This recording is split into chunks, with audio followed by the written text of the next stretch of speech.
نماز قائم کرو اور زکوٰۃ ادا کرو جس طرح کہ اللہ نے تمہیں حکم دیا ہے۔ اگر وقت زیادہ گزر گیا ہے اور تم نے کوتاہی و نسیان سے کام لیا ہے تو علی تمہارے ولی اور تمہارے لیے وہ احکام کے بیان کرنے والے ہیں جن کو اللہ نے میرے بعد معین کیا ہے اور میرا جانشین بنایا ہے۔ وہ تمہارے ہر سوال کا جواب دیں گے اور جو کچھ تم نہیں جانتے ہو بیان کر دیں گے۔ آگاہ ہو جاؤ کہ حلال و حرام اتنے زیادہ ہیں کہ سب کا احصار اور بیان ممکن نہیں ہے، لہٰذا میں تمام حلال اور حرام کی امر و نہی اس مقام پر یہ کہہ کر بیان کیے دیتا ہوں کہ میں تم سے علی علیہ السلام کی بیعت لے لوں اور تم سے یہ عہد لے لوں کہ جو پیغام اور ان کے بعد کے ائمہ کے بارے میں خدا کی طرف سے لایا ہوں تم ان سب کا اقرار کر لو کہ سب مجھ سے ہیں، اور ان میں ایک امت قیام کرنے والی ہے جن میں سے مہدی اجل اللہ تعالیٰ فرجہ بھی ہے، اور جو قیامت تک حق کے ساتھ فیصلہ کرتا رہے گا۔ ایھا الناس، میں نے جس حلال کی رہنمائی کی ہے اور جس حرام سے روکا ہے کسی سے نہ رجوع کیا اور نہ ان میں کوئی تبدیلی کی ہے، لہٰذا تم اسے یاد رکھو اور محفوظ کر لو۔ ایک دوسرے کو نصیحت کرتے رہو اور کسی طرح کی تبدیلی نہ کرنا۔ آگاہ ہو جاؤ کہ میں پھر دوبارہ کہہ رہا ہوں کہ نماز قائم کرو، زکوٰۃ ادا کرو، نیکیوں کا حکم دو، برائیوں سے روکو، اور یہ یاد رکھو کہ امر بالمعروف کی اصل یہ ہے کہ میری بات کی تہ تک پہنچ جاؤ اور جو لوگ نہیں ہیں ان تک پہنچاؤ اور اس کے قبول کرنے کا حکم دو اور اس کی مخالفت سے منع کرو، اس لیے کہ یہی اللہ کا حکم ہے اور یہی میرا حکم بھی ہے، اور امام معصوم کو چھوڑ کر نہ کوئی واقعی امر بالمعروف ہو سکتا ہے اور نہ نہی عن المنکر۔ ایھا الناس، قرآن نے بھی تمہیں سمجھایا ہے کہ علی کے بعد امام ان کی اولاد ہے، اور میں نے بھی سمجھایا ہے یہ سب میرے اور علی کے اجزاء ہیں، جیسا کہ پروردگار نے فرمایا ہے کہ اللہ نے انہیں انہی اولاد میں کلمہ باقیہ قرار دے دیا ہے، اور میں نے بھی کہا ہے کہ جب تک تم قرآن اور اطاعت سے متمسک رہو گے گمراہ نہ ہوگے۔ ایھا الناس، تقوی اختیار کرو، ایھا الناس، تقوی اختیار کرو، قیامت سے ڈرو کہ اس کا زلزلہ بڑی عظیم شے ہے، موت، حساب، میزان، اللہ کی بارگاہ کا محاسبہ، ثواب اور عذاب، سب کو یاد کرو کہ وہاں نیکیوں پر ثواب ملتا ہے اور برائی کرنے والے کا جنت میں کوئی حصہ نہیں ہے۔ ایھا الناس، تم اتنے زیادہ ہو کہ ایک ایک میرے ہاتھ پر ہاتھ مار کر بیعت نہیں کر سکتے ہو، لہٰذا اللہ نے مجھے حکم دیا ہے کہ میں تمہاری زبان سے علی کے امیر المومنین ہونے اور ان کے بعد کے ائمہ جو ان کے صلب سے میری ذریت ہیں سب کی امامت کا اقرار لے لوں، لہٰذا تم سب مل کر کہو ہم سب آپ کی بات کے سننے والے، اطاعت کرنے والے، راضی رہنے والے، اور علی اور اولاد علی کے بارے میں جو پروردگار کا پیغام پہنچایا ہے اس کے سامنے سر تسلیم خم کرنے والے ہیں۔ ہم اس بات پر اپنے دل، اپنی روح، اپنی زبان اور اپنے ہاتھوں سے بیعت کر رہے ہیں، اسی پر زندہ رہیں گے، اسی پر مریں گے اور اسی پر دوبارہ اٹھیں گے، نہ کوئی تغیر و تبدیلی کریں گے، نہ کسی شک و ریب میں مبتلا ہوں گے، نہ عہد سے پلٹیں گے، نہ میثاق کو توڑیں گے، اللہ کی اطاعت کریں گے، آپ کی اطاعت کریں گے، اور علی امیر المومنین اور ان کی اولاد اور ائمہ اور جو آپ کی ذریت میں ہیں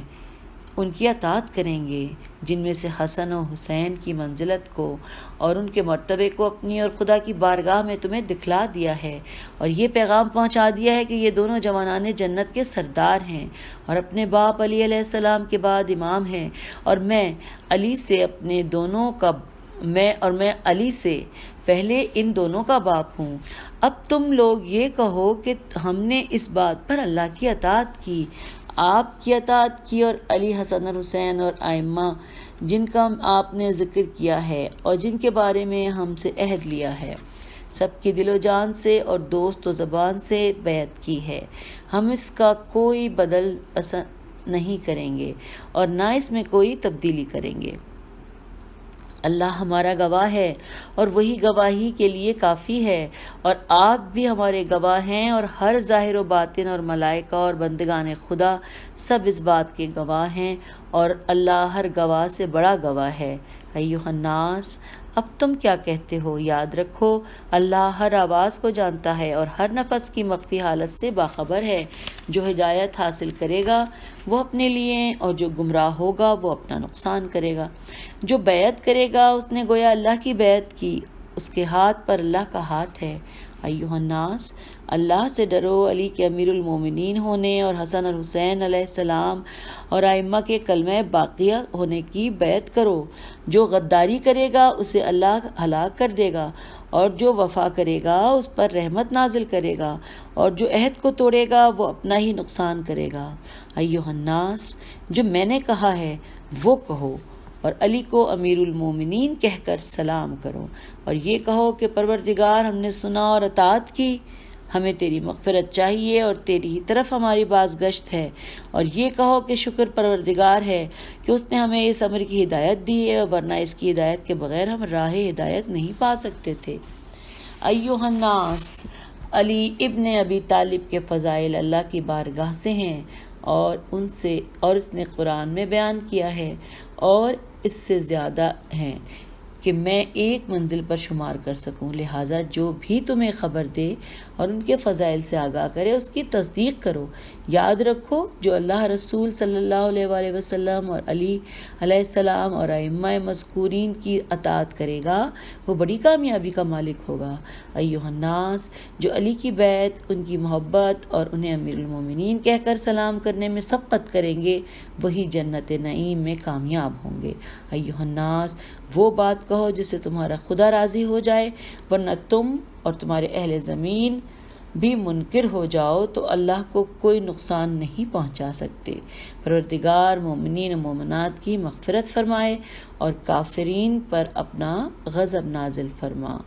والحمدللہ رب العالمین۔ تو سامعین، یہاں پر یہ خطبہ غدیر جو کہ آپ نے پورا ابھی ہم نے مل کر پڑھا یہ ختم ہوا، اور یہاں پر مولا علی کے فضائل کے حوالے سے جو صفحات تھے وہ بھی مکمل ہو گئے۔ اب آئیے ہم اس سے آگے چلتے ہیں، اور آگے جو ہستی کا ذکر ہے وہ ہیں بی بی فاطمۃ الزہرا سلام اللہ علیہا۔ صفحے پر لکھا ہوا ہے نقش زندگی حیات جناب فاطمہ زہرا علیہ السلام، ولادت 20 جمادی الثانی سن 5 ہجری، بعثت اور شہادت 3 جمادی الثانی 11 ہجری۔ آئیے اس کو ہم پڑھتے ہیں، مزید علم حاصل کرتے ہیں۔ نقش زندگانی حضرت فاطمہ زہرا سلام اللہ علیہا۔ اس میں گرامی فاطمہ تھا جس کا انتخاب قدرت نے اس لیے کیا تھا کہ اپنے اتباع کرنے والوں کو آتش جہنم سے نجات دلانے والی ہیں۔ القاب: زہرا، رازیہ، مرضیہ، صدیقہ، بضعۃ الرسول اور ام ابیہا وغیرہ۔ اور بریکٹ میں لکھا ہے کہ آخری لقب کا راز یہ ہے کہ آپ نے پدر بزرگوار کو شفقت مادری بھی فراہم کی ہے، اور آپ سے نسل کی بقا بھی رہی ہے۔ اللہم صلی علی محمد وعلی محمد۔ ولادت باسعادت سن 5 ہجری میں ہوئی ہے، یعنی بعثت رسول صلی اللہ علیہ وآلہ وسلم کے 5 برس بعد۔ اگرچہ بعض علماء نے بعثت سے 5 برس پہلے لکھا ہے، اور ان کا خیال یہ ہے کہ جناب ختیجہ کے عقد اور معصومہ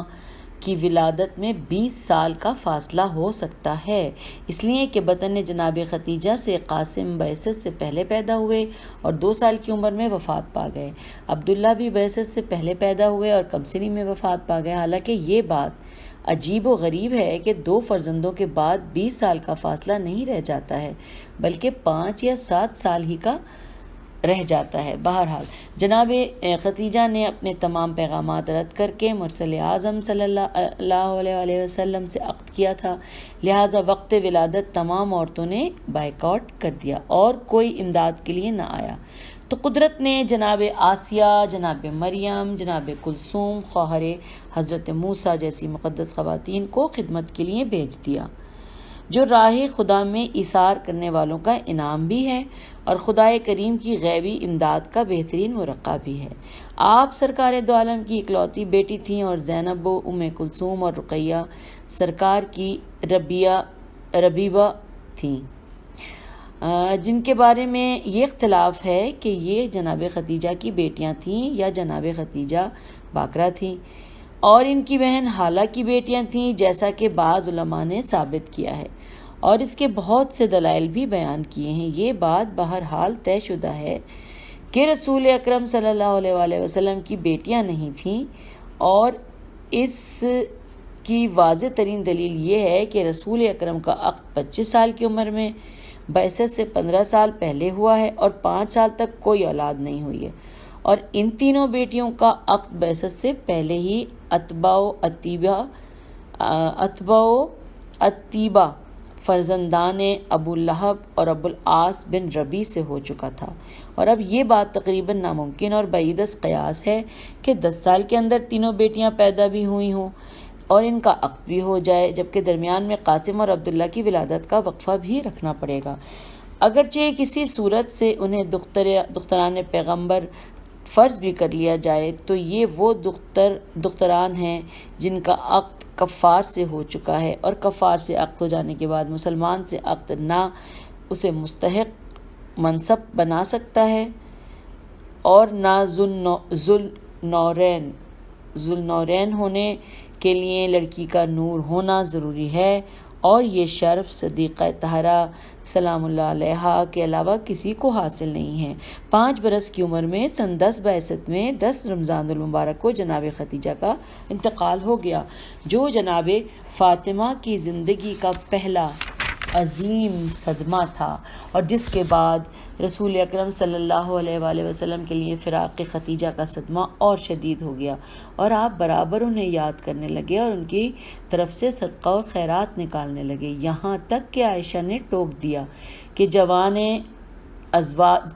ازواج کے ہوتے ہوئے بوڑھی زوجہ کے یاد کرنے کے کوئی معنی نہیں ہے، اور آپ نے واضح کر دیا کہ یہ زوجہ کی یاد نہیں ہے، یہ خدیجہ کی یاد ہے جو اس وقت ایمان لائیں جب سب کافر تھے، اور اس وقت میری مالی امداد کی جب اسلام کو مال کی شدید ضرورت تھی، اور سب سے بڑی بات یہ ہے کہ خدا نے مجھے خدیجہ کے ذریعے اس وقت صاحب اولاد بنایا جب سب ابتر کے تانے دے رہے تھے۔ وفات جناب خدیجہ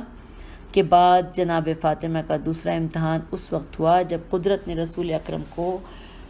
حکم ہجرت دے دیا اور آپ حضرت علی کو بستر پر لٹا کر مدینے کی طرف روانہ ہو گئے، جبکہ گھر دشمنوں اور قاتلوں کے نرغے میں گھرا ہوا تھا، اور جناب فاطمہ سلام اللہ علیہا گھر کے اندر موجود تھیں، لیکن تمام رات کسی طرح کے خوف و ہراس کا اظہار نہیں کیا اور نہایت درجہ اطمینان کے ساتھ رات گزار دی، بلکہ مدینہ روانگی کے موقع پر بھی ظالموں نے مزاحمت کی اور آپ نے اپنے سکون قلب اور توکل علی اللہ کا مظاہرہ کیا۔ ہجرت کے بعد اسلام کا پہلا عظیم معرکہ جنگ بدر کی شکل میں پیش آیا، جہاں مسلمان انتہائی بے سر و سامانی کے عالم میں تھے اور رسول اکرم کو حکم جہاد مل چکا تھا۔ فطری بات یہ ہے کہ باپ کے ان حالات میں بیٹی کو جہاد سے روکنا چاہیے تھا اور اس شکل میں اپنی حجت کا اظہار کرنا چاہیے تھا، لیکن جناب فاطمہ نے دین خدا کے معاملے میں کسی طرح کی جذباتیت کا مظاہرہ نہیں کیا اور ہمیشہ ایثار اور قربانی سے کام لیتی رہی۔ جنگ بدر کے خاتمے کے بعد آپ کا عقد مولا کائنات سے ہوا، جبکہ آپ کے فضائل و کمالات کا شہرہ سن کر بڑے بڑے افراد نے آپ کے عقد کا پیغام دیا تھا، اور وہی خدا نے سب کے پیغامات کو یہ کہہ کر ٹھکرا دیا کہ نور کا رشتہ نور سے ہو سکتا ہے۔ تو 1 ذی الحجہ سن 2 ہجری کو یہ عقد عمل میں آیا۔ امیر المومنین کے پیغام پر رسول اکرم صلی اللہ علیہ وآلہ وسلم نے مہر کا مطالبہ کیا۔ آپ کے پاس مال دنیا میں 1 تلوار، 1 رہوار، 1 زرہ تھی۔ آپ نے زرہ کے فروخت کرنے کا حکم دیا۔ 500 دینار درہم میں زرہ فروخت ہوئی اور وہی رقم جناب سیدہ کا مہر قرار پائی، جس سے روز اول یہ واضح ہو گیا کہ مہر کی ادائیگی اس قدر اہم مسئلہ ہے کہ اسے عقد سے پہلے ہی طے ہونا چاہیے، چاہے اس کی راہ میں بہترین سامان زندگی فروخت کرنا پڑے، اور اس طرح اس عصری نظریے کی واضح تردید ہو گئی کہ مہر صرف برائے تذکرہ ہوتا ہے اور اس کی ادائیگی اسے کوئی تعلق نہیں ہوتا اور اس کی ادائیگی سے کوئی تعلق نہیں ہوتا۔ یہ سامان زندگی فروخت کرنا ہے تو شادی کے انتظامات کے لیے کیا جائے، مہر کی ادائیگی کے لیے نہیں۔ مہر کی رقم لے کر رسول اکرم صلی اللہ علیہ وآلہ وسلم نے جہیز کا انتظام کیا، جس سے یہ بات واضح ہو گئی کہ جہیز لعنت نہیں ہے، سنت ہے، البتہ اس کا انتظام مہر کی رقم سے ہونا چاہیے اور ضروریات زندگی کی حد تک محدود رہنا چاہیے۔ مہر سے زیادہ جہیز کا مطالبہ کرنا یا مہر ادا کیے بغیر جہیز کا تقاضا کرنا یقیناً ایک بدعت ہے، جسے ظالمانہ حرکت اور نفسانیت سے تعبیر کیا جا سکتا ہے۔ جناب سیدہ کے جہیز کی تفصیل، آئیے ہم اس جہیز کی تفصیل بھی جان لیتے ہیں جو کہ ہمارے لیے جاننا بہت اہم ہے۔ سامعین، اس حوالے سے کل 19 اشیاء کے نام لکھے ہیں، میں ایک کے بعد ایک پڑھتی جاؤں گی۔ 1 سفید پیراہن، 1 چادر، 1 حلہ سیاہ، 1 تخت خواب، 2 عدد توشک، 4 تکیے، 1 چٹائی، 1 چکی، 1 کاسہ مسیح، 1 مشک، 1 ظرف لباس شوئی، 1 کاسہ شیر، 1 ظرف آنجوری، 1 پردہ، 1 لوٹا، 1 پوست برائے فرش، 1 سبوئے گلی، 2 مٹی کے پیالے اور آخری چیز ہے 1 ابا۔ اس سامان کی مجموعی قیمت 63 درہم تھی، جبکہ مہر کی رقم 500 یا 480 درہم تھے۔ اس تفصیل سے جہیز کی نوعیت کا بھی اندازہ ہو سکتا ہے اور مہر کے مقابل میں اس کی مالیت کا بھی۔ کاش ہمارے بزرگوں نے محمل رسموں اور نام و نمود کے ڈھکوسلوں سے قطع نظر کر کے سیرت معصومین علیہ السلام کو رواج دیا ہوتا تو آج قوم و ملت اس قدر مصائب سے دوچار نہ ہوتی اور مسلمان میں مہنگی شادی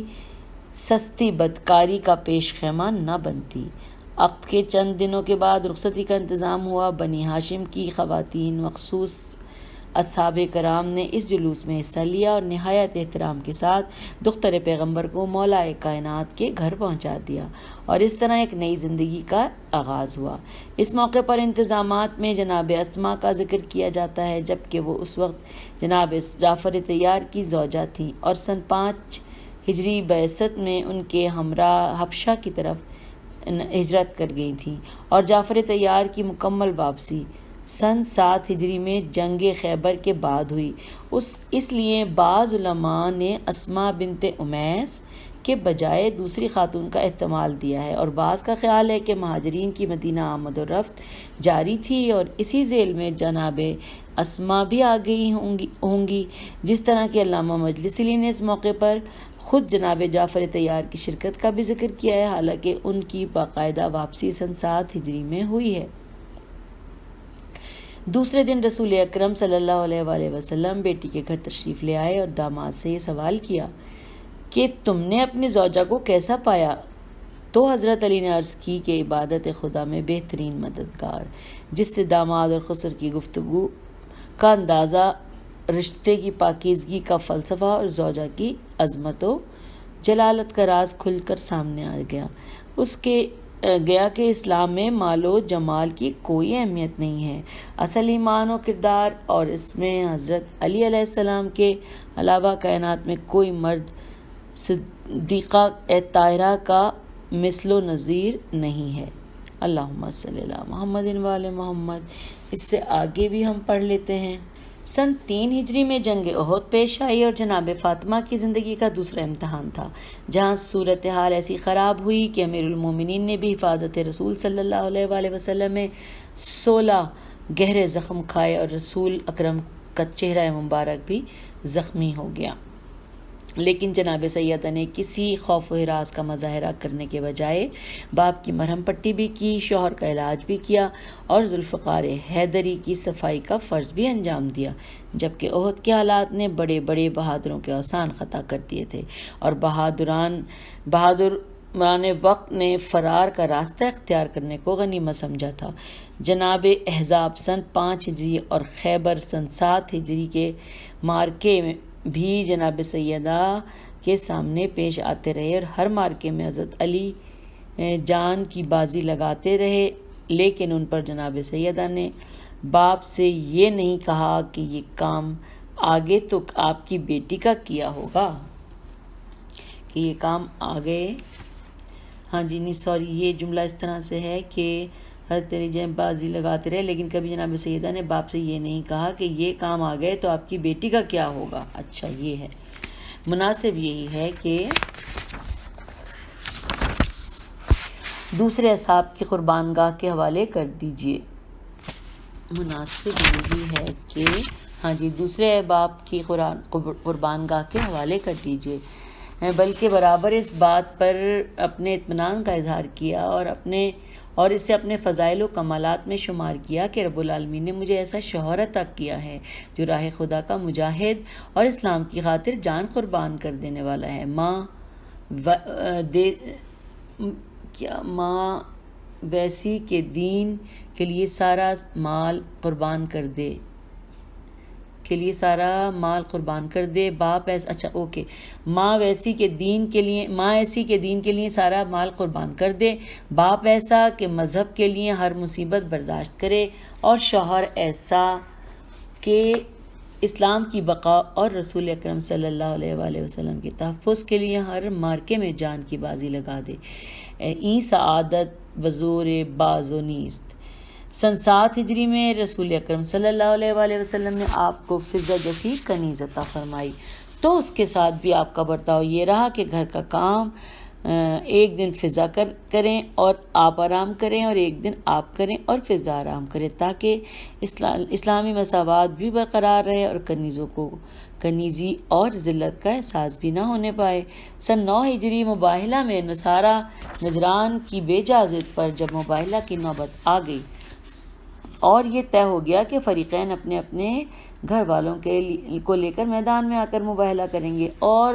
لعنت خدا کے ذریعے عیسیٰ بن مریم کے بندہ خدا یا فرزند خدا ہونے کا فیصلہ ہوگا،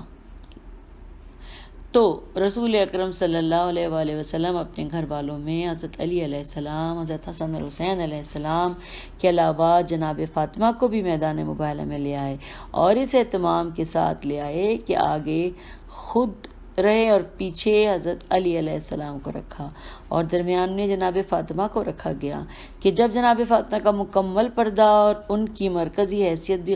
برقرار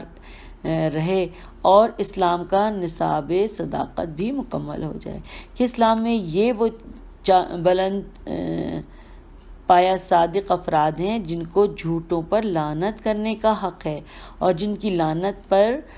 عذاب الہی نازل ہو سکتا ہے، جیسا کہ عالم نصارہ نے خود اقرار کر لیا کہ میں ایسے چہرے دیکھ رہا ہوں کہ یہ خدا